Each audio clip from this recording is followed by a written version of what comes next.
Thanks everyone for coming. So this has been a fun project to do over the last few years. So the motivation for this is really trying to understand why and how Liberia sort of charts a different course over the 19th and 20th centuries. It was one of the few places, I say in the video, to remain independent in Africa across the colonial period. And the question of kind of why this status hasn't or how the status shaped Liberia's long-run economic development and in some cases didn't lead to better economic outcomes is a question that kind of runs through not only academic work on Liberia, but also just sort of popular discussions. So I've quoted here a man called Jimmy Corcoli. Jimmy is a tour guide in Monrovia. On my first visit to Monrovia, I booked a tour with him and we were walking down Broad Street, which is this street here, is one of the main thoroughfares in the middle of Monrovia. And he said, kind of completely unprompted by me, he didn't know what I was doing there, said, "We've had independence since 1847. We should have something better than this." And this kind of idea that independence should have paved a better path or should have allowed for better outcomes is something people ask a lot in Liberian history. So the book really tries to tackle this question about what did sovereignty mean in practice for small countries without a lot of material resources, maybe not a lot of legitimacy kind of internally, which is the case of the Liberian state. What did that actually mean? How did they exercise it? How did it shape long-run patterns of development?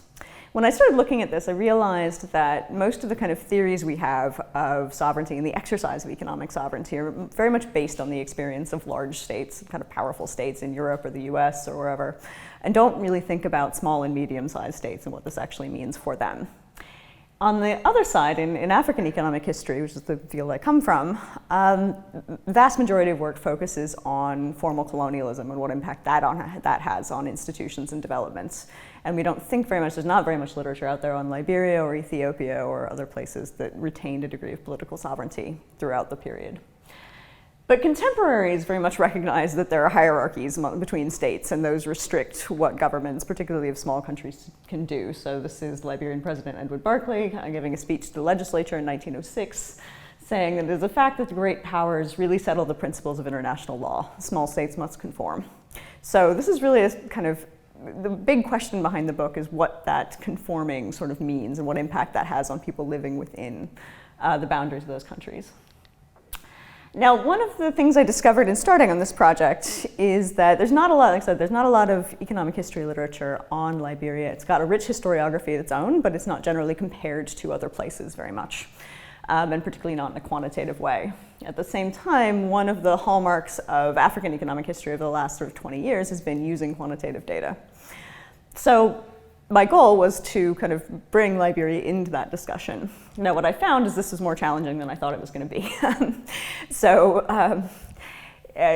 If you work on, say, British colonial Africa, which is where I started, you find there's a lot of fairly readily accessible data. Whatever else empires do, they are really good at producing and conserving data and documents of all kinds. So anybody who's been to a talk on the economic history of British colonial Africa will have heard about the Blue Books. The Blue Books are these wonderful annual surveys that all British colonies submitted to London every year, which have exactly the same data in exactly the same format for every British colony for every year. So great, if you're doing comparative work, it makes life very easy.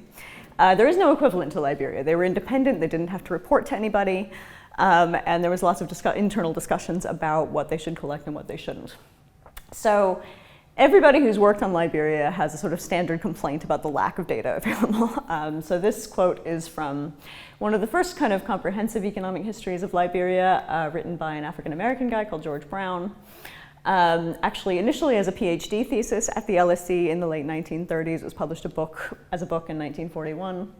And he argues that given the lack of official sources and other kinds of sources of data, the more difficult task is critically assessing what documents do exist. Now, one of my favorite things about George Brown's thesis is that in the acknowledgements, he thanks the Liberian president for use of the presidential yacht during his research visit. So I don't think his problem was lack of access. His problem was just stuff didn't exist. And you see this repeated over and over. And it's been compounded by the kind of effects of the civil wars on Liberian archives. So this was the National Archives when I went in 2017. There was no catalog, there was no particular rhyme nor reason to what was in which box. You just had to take a box down and guess. So a given box might have a collection that included a treasury book from the 1890s, which is great for me, menu letterhead from the presidential mansion from the 1970s, not so useful, lots of stuff like that. So it was a real research challenge to kind of put stuff together and involved triangulating what I found in Monrovia with a bunch of other archives in the UK, in the US, also used the UN archives in Switzerland and a bunch of other places. But what I found once I did that is that it is actually possible to put together annual series of, at least some or more or less annual series of the kind of indicators we want for comparing Liberia to other places. So things like trade and public finance. You can often dig quantitative data out of qualitative sources. So one of the more important sources was the annual message of the Liberian president to the legislature. Again, this is a very long kind of qualitative speech, but often contains little snippets about what trade looked like that year, what finances looked like that year. So what I did, and spent a very long time doing, was digging through those and pulling out as much data as I possibly could and using other sources the same way. And if you do that, it is actually possible to come up with a long run picture. So I'm presenting, this is estimates of GDP per capita for Liberia across from 1845 to 2008. And I know people tend to have strong opinions on GDP per capita as a measure. It doesn't capture everything. It doesn't tell us how kind of resources are distributed. I try to get into that in the book as much as I can, given restrictions on data. But it provides a kind of useful way of comparing long-run performance. So just to kind of calibrate everyone, this is in 1990 international dollars, which is kind of standard unit for historical national accounting. And in that system, 400 is basically subsistence. So if you see in the kind of middle of the 19th century, you're just above, the scale doesn't give us very clearly, but you're just above 400 there. So you have kind of most people at subsistence level with a small elite. And this sort of lets you tell a kind of quick economic history of Liberia. So you can see the kind of first decades after independence are pretty good, right? GDP per capita increases quite a lot across that period. It's a period of a lot of optimism. Kind of if you look at qualitative records, there's a really active shipbuilding industry. Liberian merchants are really active in what's called the coastwise trade, kind of moving goods from the coast where there are kind of not a lot of natural harbors to bigger merchant ships that kind of anchor off the coast. There's kind of a lot of optimism and enthusiasm around certain Liberian exports. Liberian coffee was exhibited at the World Fair around that time. People thought that was going to be the kind of next big thing. But then you start to run into trouble in the sort of later part of the 19th century. And from the 1880s really to the 1930s is a period of a lot of basically stagnation, basically shrinking, as kind of other countries build railways. Liberia did not. There's a lot of political upheaval, sort of first coup d'etat in the 1870s that sort of leads to diminishing economic performance. Then from the 1930s, you have this really rapid phase of economic growth. And this is something people actually talk about if you read kind of UN documents and things from the sort of 1950s. People talk about Liberia and Japan as having the fastest growth rates in the world at that stage. So this is a kind of stylized fact that appears in a lot of different places that I talk a little bit about in the book. Now, Liberia and Japan didn't start in the same place when the growth started, and obviously the outcomes are very different. But it's a really, really rapid kind of phase of growth that continues on until the 1970s. And this is really under the steam of granting of really generous foreign concessions, which increases the production of exports. That's really what's causing this. This then kind of stagnates, and then you see this sort of catastrophic drop-off during civil wars in the 1990s. So you see this kind of long-run pattern of growth and then shrinking that kind of means overall progress across the century hasn't been all that, well, in the century and a half hasn't been huge. Now, if we compare this to other parts of Africa, you see it's a very different pattern of economic growth, and this is one of the reasons I wanted to get into this, is to kind of think about the diversity of experience across Africa in this period. So if we see this figure, this is starting in 1885, and these are data from Ghana, which I put together with Steve Broadberry that are published elsewhere.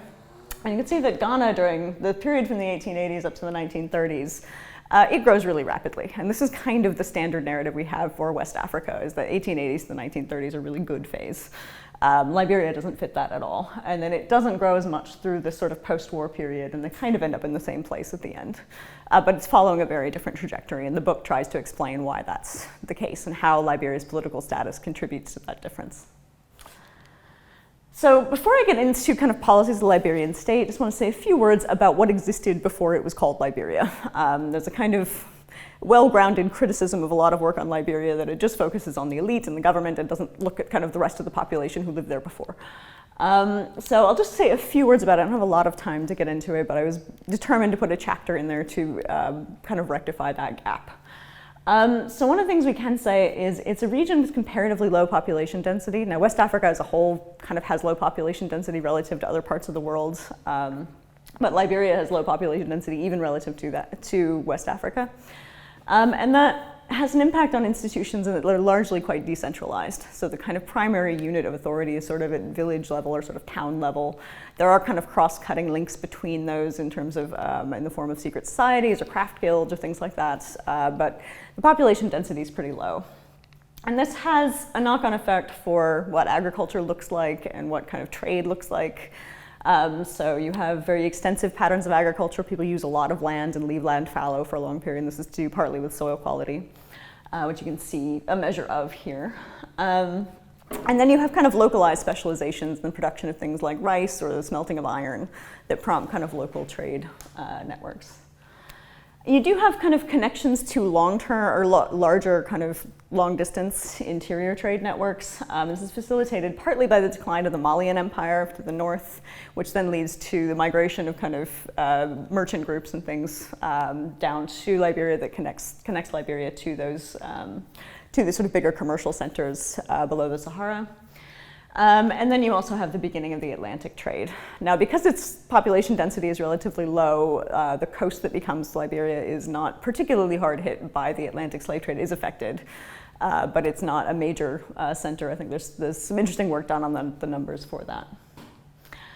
Okay, so it's a region that kind of experienced shifts in trade and migration for a long time before Liberia as a state was established in 1822.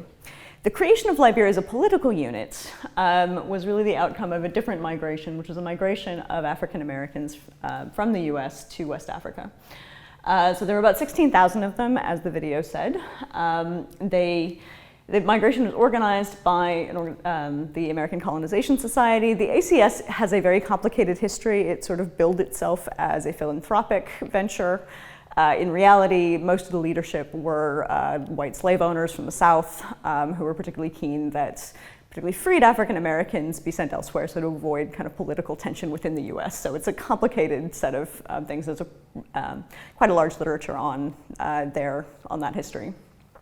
But the migrants themselves, we actually know quite a lot about compared to other aspects of Liberian history, and their stories are really compelling about kind of why they're coming. We have from the subset of them who were literate, we do have letters, and we have a lot of data on kind of what their occupations were and things like that, and there's a chapter in the book on them.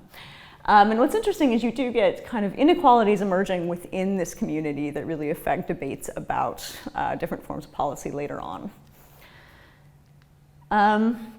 So what I focused on a lot in the book is some of the kind of challenges of trying to exercise sovereignty for this new state. So the government formed of Americo-Liberian settlers, so they dominated the government pretty exclusively until through most of the 20th century.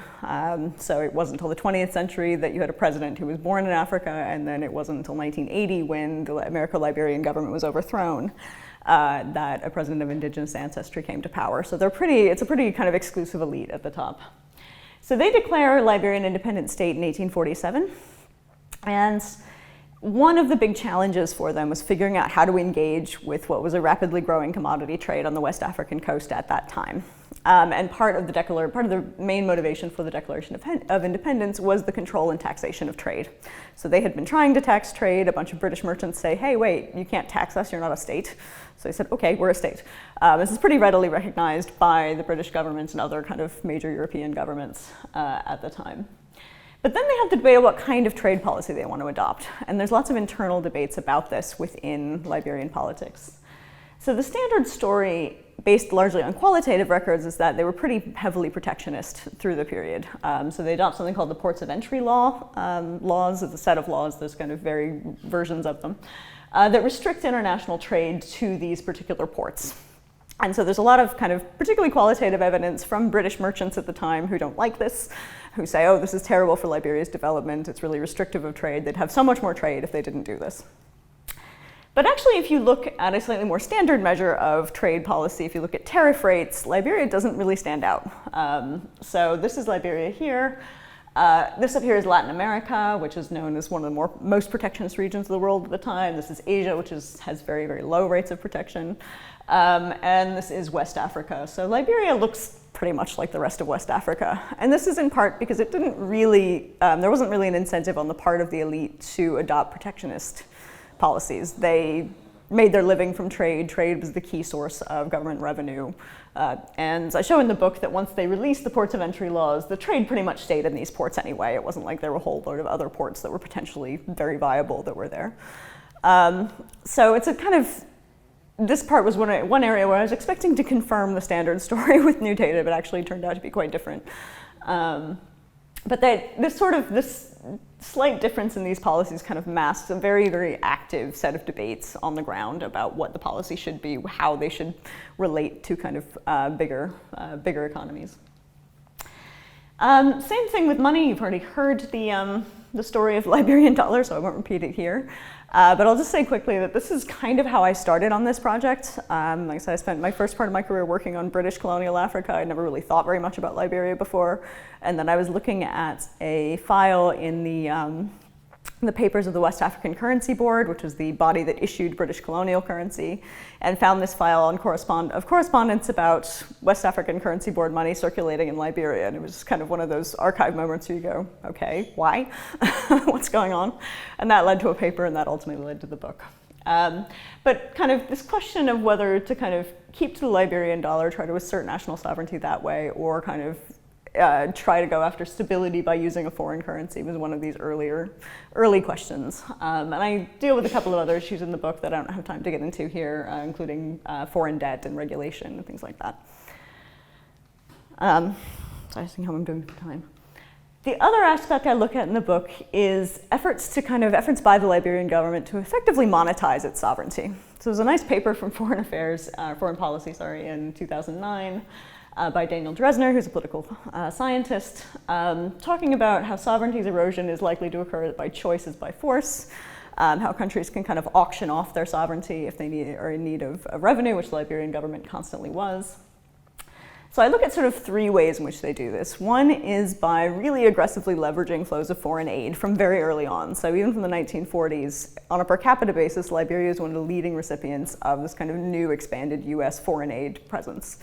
So in the 1940s, you have foreign aid flows that are actually kind of several times government revenue, which is unusual. The scale of it is really, really big. And there's lots of debates about what that means for Liberian sovereignty, how much control they have over what's being funded and things. The other part I look at this is concessions.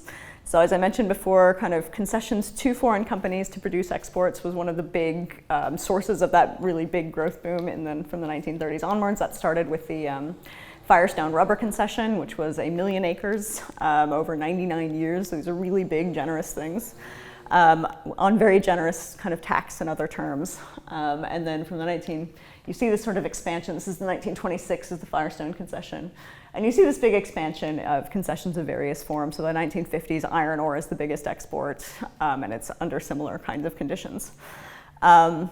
So again, this sort of sets up, in a way, a sort of shadow tax system where these kind of concessions are under a very different set of tax regimes than Liberian companies would be. It produces a lot of growth, but then there's questions about what the implications are for most people that I try to develop in the book. And then there's the kind of, one of the interesting cases in Liberia's economic history is the sort of literal selling of the flag. So one of the little known parts of Liberian history is it became by the 1960s the leading shipping registry in the world. So the Liberian shipping registry was established in 1947. And it was a kind of classic case of regulatory capture in that it was developed with explicit consultation with particularly oil companies. So what this was targeted at were these big oil tankers that are coming on stream in the sort of post-war decades. And so this is tonnage, and you can see the kind of, in the 1940s, most tonnage is registered under US and UK registries. And then you have the first kind of flag of convenience is Panama, established in the interwar period. And then you have Liberia coming on, and it really kind of quite quickly dwarfs the others, in part because these tankers are just so huge, and they're registering with that. So again, there's lots of questions about what what this means for the registry is managed abroad. It always has been. It's managed out of the US, just by Dulles Airport in DC. And the Liberian government gets kind of a share of the revenue that comes back from it. And so there's really interesting, I found it really interesting doing this chapter in the book because I had no idea how that industry operates and kind of what kind of were the conditions for success in attracting shipping, but also what actually went back to Liberia. It's not run by Liberians. It doesn't, as far as I know, employ any Liberians, but it's been a kind of long-standing element of Liberia's economy and is about 10% of government revenue by the end of the period I talk about. Okay, so just to kind of wrap up quickly, the aim here, there is a really rich historiography on Liberia already. But the aim here is to kind of bring Liberia into a comparative context a little bit more. There's a tendency to kind of focus on the aspects of Liberian history which are really unique, the migration of African Americans via the ICS and their relationship with the indigenous communities there. But I think, a lot of the features we talk about as being really unique about Liberia are not that different from what you see in other independent states. And what I found doing the research for this is that Liberia's story is very similar to the story of other places that remained independent, like Thailand's. You see similar debates in a lot of Latin America or other places that were independent through this age when economies in the kind of global political universe were dominated by empires. So it raises a number of interesting questions about what does sovereignty and colonialism really mean? So a lot of the foreign interventions I talked about in Liberia's case are often kind of slightly, not dismissed exactly, but just sort of lumped in as informal colonial rule, and of course it's the same. But what I find is it's really not the same. It does have an impact for sure, but it's not the same impact as you see with formal colonial rule. Thinking about what it means to try to exercise sovereignty without a lot of resources and a lot of power. How much leeway do you actually have if you have formal freedom to do something, but not necessarily the resources to make it work? And this is the story of the Liberian dollar is very much part of that discussion. And then finally, how different forms of foreign intervention shape development. Why does Liberia's trajectory look different in some ways than that of places under colonial rule? What impact does that have later on? So I'll stop there. Thank you very much. Thank you.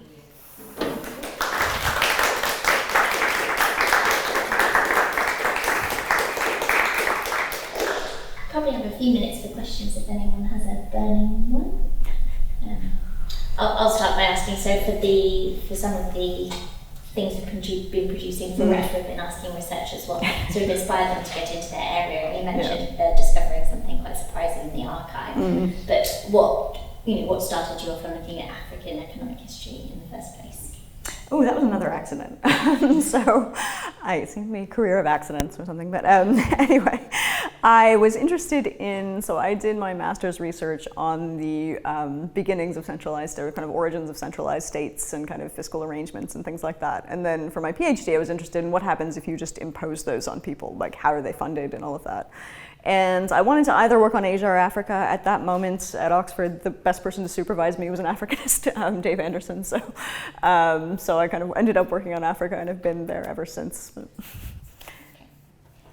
I've just got a question. It's not very technical, but when you were going through that archive in Liberia, how long did you have to spend doing that, going through all those boxes, trying to find what you needed? To be honest, I didn't spend a massive amount of time there, partly because it was and I learned there's been some efforts later to kind of actually catalog what's there. And I was really interested in trying to get hold of stuff from the kind of the post-1945 period is pretty well documented. So I was trying to get stuff from earlier. There wasn't a lot of it, there was some, and I found out later that kind of actually a lot of that stuff had been destroyed during the Civil War, just not intentionally, but just as a kind of after effect of other destruction. So I think I was there for a couple of weeks going through I was the only researcher there at the time, so guys kind of kindly bringing me boxes and saying, is this what you want? They kind of quickly decided I was the person who wanted numbers, so anything that had numbers on it, any of the boxes, I got that box. A lot of times they were not terribly useful numbers, but it was like, okay, good. So yeah, I think there's been some effort to I think they did have good stuff in there. It's just very hard to find. But, yeah. Can I ask a really sort of basic question, I suppose, about your GDP? And you talk about different currencies in Liberia, and I'm just wondering how monetised the economy is and how much is payment in kind and things, and how you manage to incorporate that into your GDP measures, if you do. Yeah, it's a good question. So The answer is not very. I mean, it gradually increases, particularly with the establishment of the Firestone plantation. They do pay people in cash and have a fairly large labor force and things like that. So that really expands the sort of degree of monetization in the interior. In terms of how we accounted for this in GDP, or in the GDP statistics, I basically use a sort of 3-sector model, right? So I look at the export sector, the government sector, and the traditional, what we call the traditional sector, which is sort of subsistence agriculture and kind of handicrafts manufacturing and things. The better practice, what we do for Ghana, is to think about there being kind of elasticity in demand in that traditional sector. As people get wealthier, they consume different stuff, kind of more processed food and that kind of thing. I didn't have wage and price data that was good enough for Liberia to do that, so I just assumed that grew with the population, which is kind of how older historical national accounting used to do things. It's improved since then, but you have to have good enough data to do that. I'm hoping, I mean, what I'm hoping with any of this is that other people come along and find new stuff and improve on what I've done. Like, this is not meant to be the last word, it's just meant to show that you can bring it into global history debates. It doesn't need to be kind of left to one side. Great, thank you. Well, I think we'll leave it there. But yes, thank you very much, Leigh. As I say, it's been recorded, so you can watch back again if you want to, and come and pick up a leaflet for the book if you're interested. I just advertise next week's session, which is on Wednesday, back here in the Alumni Centre in George Kuna from the International Inequalities Institute. It's going to be talking about the Colombian Peace Accord and its aspiration to redress kind of the unequal effects on women and LGBTQ plus communities of conflict. So that should be totally different, but also interesting. Thank you so much. Thanks, everyone.